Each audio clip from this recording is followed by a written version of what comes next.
استقبلت لسنتين يعني، وأنا في الجزائر كانت نكسة، وأنا في السعودية كانت رد اعتبار النكسة، لكن من العجيب أنني استقبلتهما معا استقبالا واحدا. هذا الاستقبال أنني انفعلت فسجدت حينما علمت بالنكسة،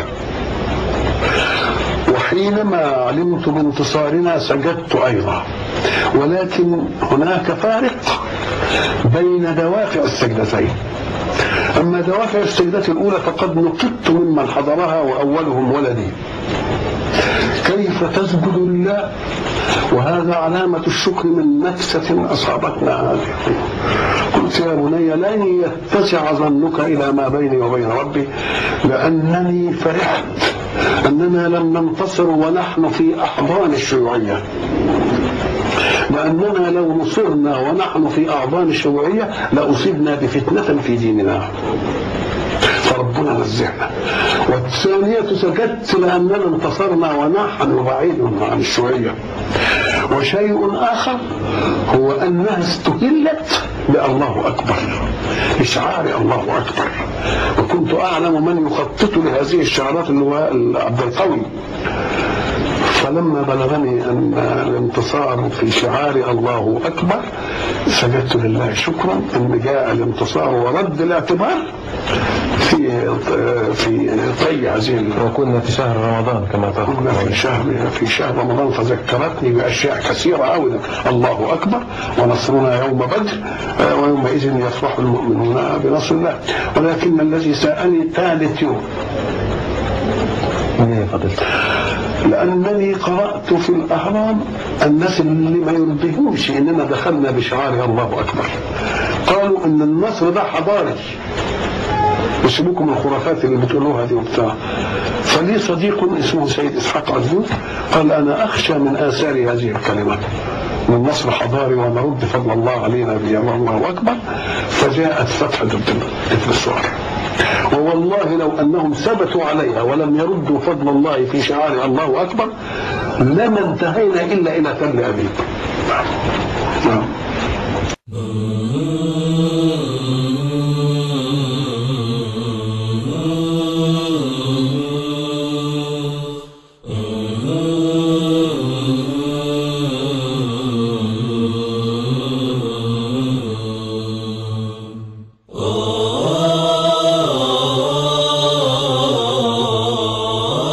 لما هي مواد وقوانين. انت سيادتك لما جيت دلوقتي قلت ان في ناس سقفت.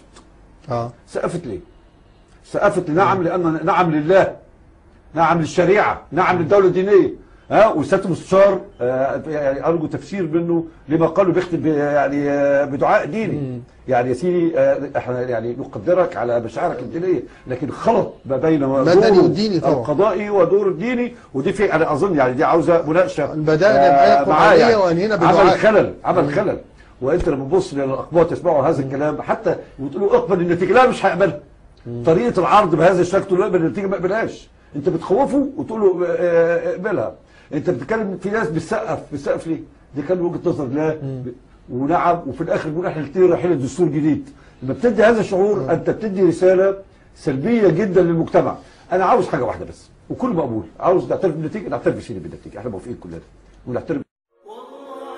والله لو يمحو الزمان فضائلا ويبيد من طيب الخصال شمائلا، وتغيرت قيم الأنام إلى الردى، وتبدلت شيم الكرام رذائلا، ورأيت من باع الأصالة يرتدي ثوبا غريبا مشمئزا مائلا، سأظل وحدي طول عمري ثابتا لا أرتضي للمكرمات بدائلا، سأظل وحدي طول عمري ثابتا لا أرتضي للمكرمات بدائلا.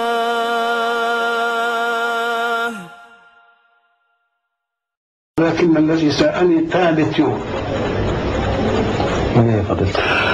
لأنني قرأت في الأهرام الناس اللي ما يرضيهمش إننا دخلنا بشعار الله أكبر، قالوا إن النصر ده حضاري وسيبوكم من الخرافات اللي بتقولوها دي وبتاع. فلي صديق اسمه سيد إسحاق عزوز قال أنا أخشى من آثار هذه الكلمات، قال أنا أخشى من آثار هذه الكلمات، قال أنا أخشى من آثار هذه الكلمات، من نصر حضاري ونرد فضل الله علينا الله أكبر. فجاءت فتحة الثوار، ووالله لو أنهم ثبتوا عليها ولم يردوا فضل الله في شعار الله أكبر لما انتهينا إلا إلى تل أبيب. سأظل وحدي طول عمري ثابتا لا أرتضي للمكرمات.